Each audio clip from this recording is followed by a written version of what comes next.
Yo, what's good with y'all boys? It's Fana. For those of you who don't know, for the past couple of months, I've been trying to figure out a way I can properly play M&K without like absolutely like punching my freaking PC every time I do some major like swipe with my arm. So I figured out a way to kind of like redo the chords and get my PC and like kind of spread my monitors out in a way that I can actually do that. So I ended up actually putting my PC on the floor. Well, not like directly on the floor because I got carpet, but I got some boxes, and now like my PC sits on a box. I got my big monitor on the right side, I got my main monitor right in front of me, and I actually ended up putting my camera up on like a little camera mount so I can like move it a little bit more freely. So that's why the camera angle is actually like a little bit different, because I can, you know, adjust it a little bit more. I only have one slight problem though. I have one slight miniature problem. My lighting, I can't figure out my lighting, okay, because I like it to be in my peripheral. I can't do the whole ring light in my face, okay, I can't. So I was probably thinking I was going to get another light that I'm going to put, like, you guys, I don't know if you can see it on the camera, but I'm going to put it, like, way over in, like, well, my left, you're right, but I'm going to put it, like, way over in the left-hand corner.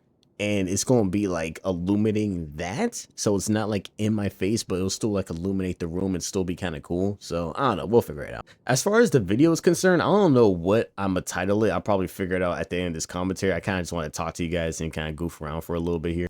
I'm going to be dancing around with Gunslinger and Hawkmoon for a little bit. Now, Hawkmoon, I haven't really been that good with the weapon, hence the reason why I'm kind of getting some practice in with it. In other words, if you're brand new to the channel, welcome. My name is Fan. I do a lot of cut commentary and goofy gameplay here, so feel free to stick around and check out some of my other videos here. We recently passed 1,200 subscribers, and I appreciate any and all the support that you guys have been giving me these past couple of months. It's been absolutely fun and awesome. So, and also, I don't want to be yelling into the microphone, so I'm just going to have it a little bit closer, and I'm just gonna be using a more chill voice for this video tonight. So here's the thing, bro. I was in somebody's stream a couple days ago, and you know, I'm pretty sure most of you are familiar with like Destiny 2 scrims, and you know, some people host them in different ways. They do different rule sets. I will say, like, scrims in general, when it comes to like the scrim community, there's like two very like extreme sides. You have like people who do it and it's like very wholesome, it's very fun, everyone's having a good time, and then you got the extreme end where people, I don't want to say they take it too seriously, because obviously if you're doing scrims, you're doing it because you want to get better.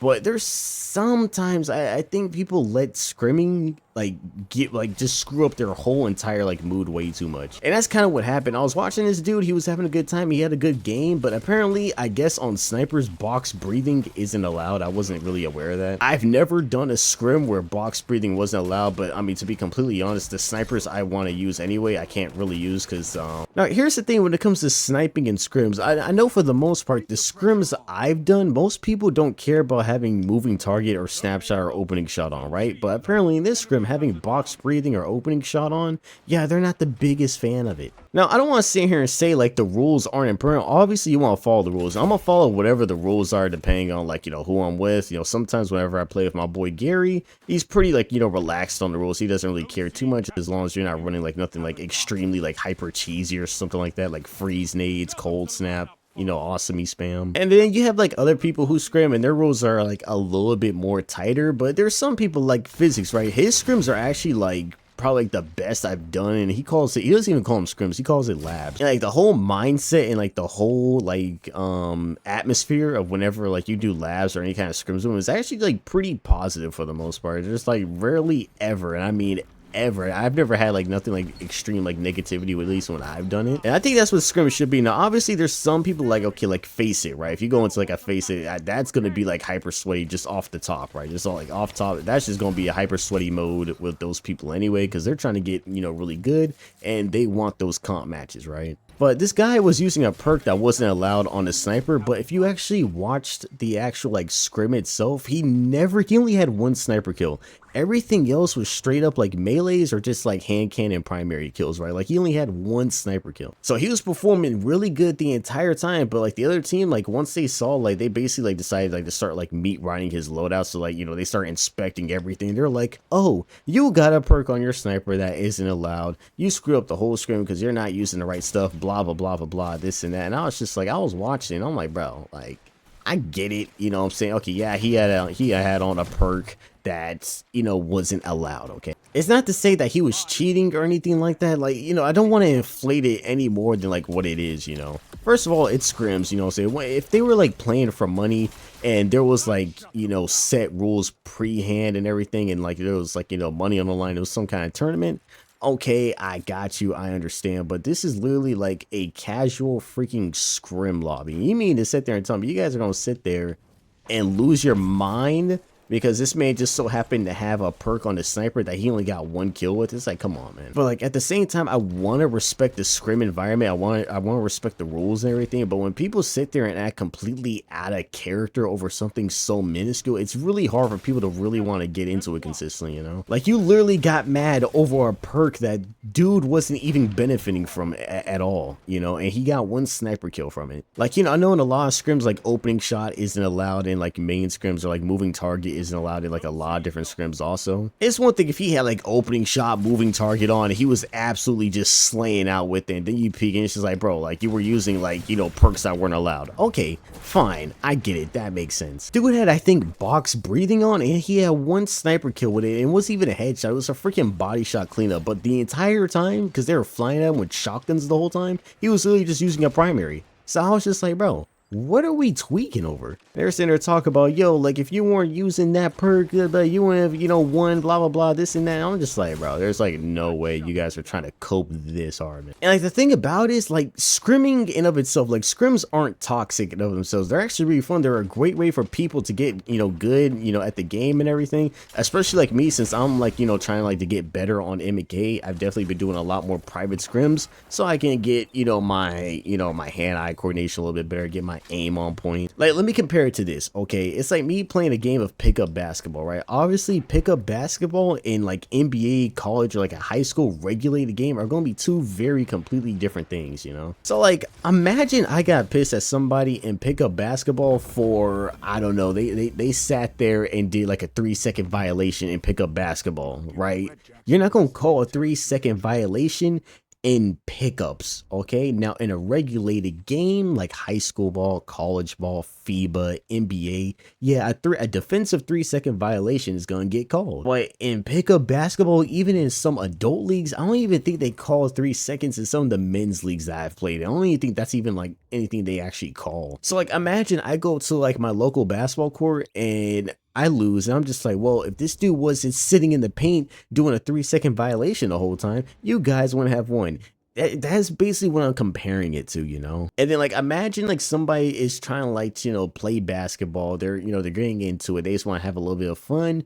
You're kind of playing with friends, or they came out to the park, they're playing with random people, and you got somebody acting like that because they're being super hyper technical about it. It's like, yeah, I get it. It's a rule, you know what I'm saying? Like, technically, yeah, there's this thing called a defensive 3-second, but it's pickup, you know? It's literally comparable to me starting up a stream, going into like LFG, be like, hey, I'm hosting scrims, here's some rules, and boom, let's just do like that. And then I get pissed because somebody had 1 perk on a gun that they didn't even really use the whole time, and I just so happened and didn't know it. If there's any advice I could give any of you, if there's any kind of takeaway you can get from this video, always understand the internet is not real, right? Don't take stuff to heart so deeply, especially over a game. And I'll even go even deeper and say, especially over Destiny PvP. You know, I can understand, like, you know, people getting mad when they do scrimmages in Apex, if they do scrimmages on Call of Duty, Overwatch, CSGO, you know what I'm saying? Because those games are actual, like, they have esports potential.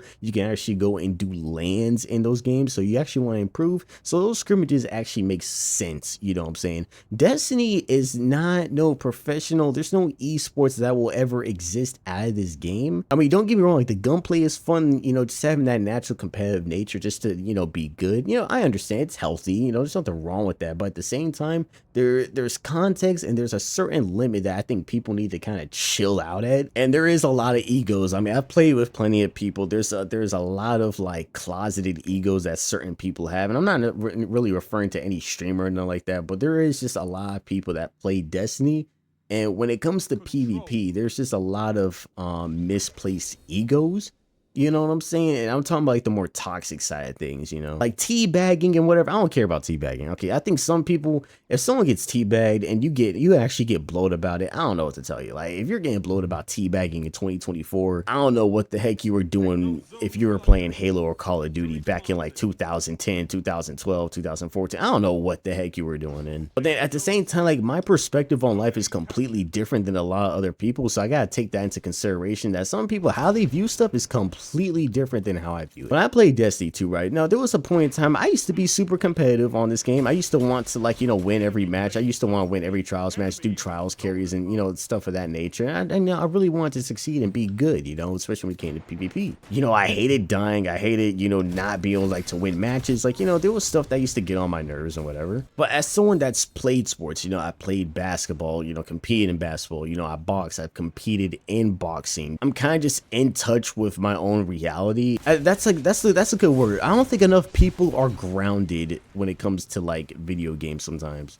And don't get me wrong, too much of a good thing can be bad. Like, don't get me wrong, like, video games are fun to play. They're absolutely enjoyable, but sometimes, you know, you can have too much of a good thing. And I think that's where egos kind of get involved. Once you start getting egos involved, that's where the toxicity comes in. Then you got people being, you know, assholes to each other left and right, and nobody really wants that, you know? You know, if I host scrims, I want to host a scrim environment that, you know, it promotes, like, people want to get better, and it promotes you to think better, it promotes you to kind of, like, you know, adjust like your play style, challenges you, but it's not like impossible, it's not toxic, you know. Yo, at the end of the day, man, don't let this junk, you know, mess with your whole mental, man, because I sat here and just watched somebody who was playing Destiny, he was having a good time, somebody that was toxic, or just the whole team, you know, a group of people were just being toxic. And it completely like derailed this man's entire like vibe that he had. He had a really good vibe going on, because like people were just like, you know, invalidated his whole like, you know, match win or whatever, how he performed. He just like felt bad the whole time, and he was all mopey about it. And I'm like, bro, this junk is not deep, man. Look, I've seen how some people have egos on this game, bro. Let me tell you something. In person, these people are not acting like this. Okay, one thing I'll say about myself, how you see me on camera right now, it's pretty consistent. I have no reason to make up any kind of facade. I have no reason to have any kind of ego about anything. But yeah, just food for thought, man. If you're doing Destiny PvP and you're trying to take it seriously, like, you know, it's fine to be competitive in anything. You know, if you want to be like the, you know, most competitive ping pong player, the most competitive freaking dishwasher, hey, I'm all for it, man. But just have like a reasonableness about it. Have some kind of groundedness about yourself when it comes to it, so you don't turn into like a complete, you know, tier 1 jackass or whatever, and you ruin like other people's experiences over it. Anyways, it's 1:30 a.m. If you made it all the way to the end of this video, I appreciate you guys. That was my little rant for today. But I don't know what I'm gonna title this, but yeah, that's it for tonight, y'all boys.